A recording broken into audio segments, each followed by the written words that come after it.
अरे भाई ठीक है, शिवसेना प्रवक्ता मेरे साथ मौजूद हैं किशोर तिवारी जी। किशोर तिवारी जी, देखिए ये जो सवाल सरकार से उठ रहा है, सत्ता से उठ रहा है, वो विपक्ष से भी है कि एक ऐसे मुद्दे हैं, इनको प्लीज हवा मत दीजिए, इनसे माहौल खराब हो रहा है। आरएसएस ने यही क्लियर करने की कोशिश की है। देखिए, ये गंभीर विषय है, इसमें ना किसी ने भी आग नहीं डालना चाहिए। नागपुर के अंदर तो आज भी स्कूलें बंद है, 9 थाने के अंदर कर्फ्यू है, और नागपुर में ऐसा कभी नहीं हुआ। मैं एक बात बताना चाहता हूं, सुनील आंबेडकर जी मेरे मित्र हैं, उन्होंने कहा कि औरंगजेब का मसला अप्रासंगिक है और औरंगजेब की कबर वबर के बात पर आज अशांति नागपुर में बचाना गलत है, ये भी बोला है। लेकिन मैं एक बताऊं, आरएसएस अकेला पड़ गया है। ये देवेंद्र फडणवीस है या आदित्यनाथ जी है, ये उनको भी नहीं मानते। अरे अपना स्टैंड तो क्लियर करिए, अपना स्टैंड क्लियर करिए। बोल ही नहीं पा रहे, बता नहीं पा रहे हैं कि भाई शिवसेना है जो हिंदू हृदय सम्राट वाली शिवसेना है या बैंड अपार शिवसेना है, झुकी हुई शिवसेना, बताइए तो। एक एक करके बात करेंगे। प्रियंका जी, एसएन सिंह जी, एक मिनट, किशोर तिवारी जी को सुन लेते हैं। सवाल एक और दाग दिया है, एसएन सिंह जी ने जवाब दिया। प्रियंका जी 1 मिनट। मैं अभी जवाब दूंगा प्रियंका जी, जब विमलेश जी कहेंगे तब जवाब दूंगा। हाँ, नहीं, जवाब तो आपको देना ही पड़ेगा। अभी दूंगा। 5% का जो कमीशन का खेल खुलेआम चल रहा है, इसके लिए मैडम 1 मिनट, किशोर तिवारी जी 8 साल के बाद आज ये निकल कर आया कि ऐसे फिर डिबेट डिरेल हो जाएगी। किशोर तिवारी जी नहीं हो जाएगी, मुद्दे पे आ जाएगी मैडम। ये देखो एसएन सिंह जी, आप है ना ज्यादा विचलित मत हो। आपके मुख्यमंत्री अभी भी बोलते हैं जो लोगों ने पुलिसों को मारा, वहां हिंदुओं की प्रॉपर्टी डैमेज की, तो बोलते कि उनको कबर से निकालेंगे। Cover cover cover cover cover. Maharashtra में कबर चल रही है तो सवाल पूछा था यूपी, और आपने मुझे बोला था, उसका जवाब देना चाहता हूं। हाँ, वो कह रहे हैं कि शिवसेना का भी स्टैंड क्लियर नहीं है कांग्रेस की तरफ। हाँ, मैं कर रहा हूं, आप भी बोल रहे हैं।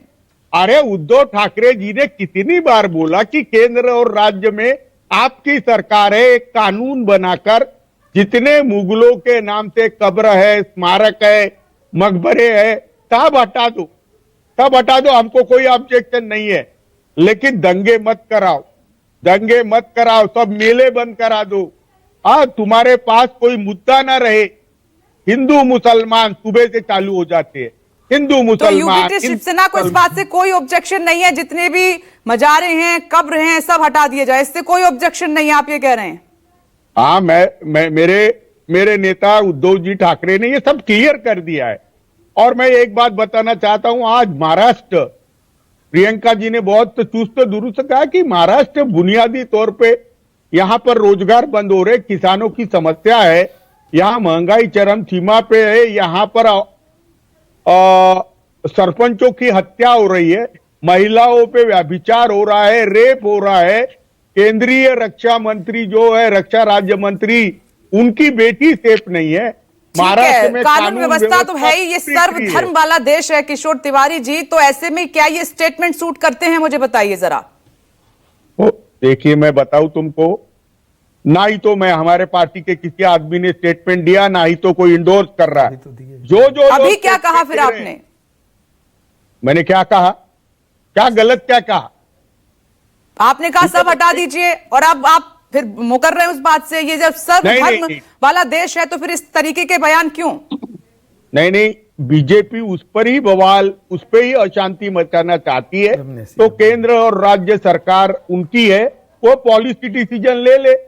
अरे मुझे बताइए, जिनकी केंद्र और राज्य में किशोर तिवारी जी, आप कंफ्यूज लग रहे हैं। मैं अभी एसएन जी से जवाब लूंगी, आप क्या कहने की कोशिश कर रहे हैं समझ नहीं आ रहा। स्टैंड क्लियर नहीं है आपका भी। हिमराज राम जी, मैं 1 मिनट सर। ओके, ऑलराइट, ले लीजिए सर 10 सेकंड। अरे 10 सेकंड। हाँ, विपनेश, इनके ही लोग आंदोलन करते हैं, और इनके लोग आके ताजुद्दीन बाबा के मजार की चादर लाके जलाते हैं, दंगे कराते हैं। महाराष्ट्र के मुख्यमंत्री एक तरफ तो दंगे कराते हैं, दूसरे तरफ नागपुर तरीके उनके ही गांव में। मतलब जिसकी और- केंद्र में राज्य में सरकार है वही बदनाम कराएगा खुद को, ये पहली बार मैंने देखा है, वही दंगे फसाद कराएगा। हिमराज नहीं, राज जी, direct जेडीयू प्रवक्ता का रुख निकला। कर लेती हूँ। सर, हम ना जानते ये हैं कि चादर नीतीश जलाते, कुमार ना जी ये को कुछ इस होता। मुद्दे से सरोकार नहीं है। वो खबर है कि पार्टी के नेताओं को भी इंस्ट्रक्ट कर चुके हैं कि इन मुद्दों को हवा ना दी जाए। और मेरे सहयोगी वही राजीव वही रंजन गलत बिहार बयानी में ही है, करते वो भी कह रहे हैं कि नीतीश कुमार इन मुद्दों को नहीं उठने देंगे।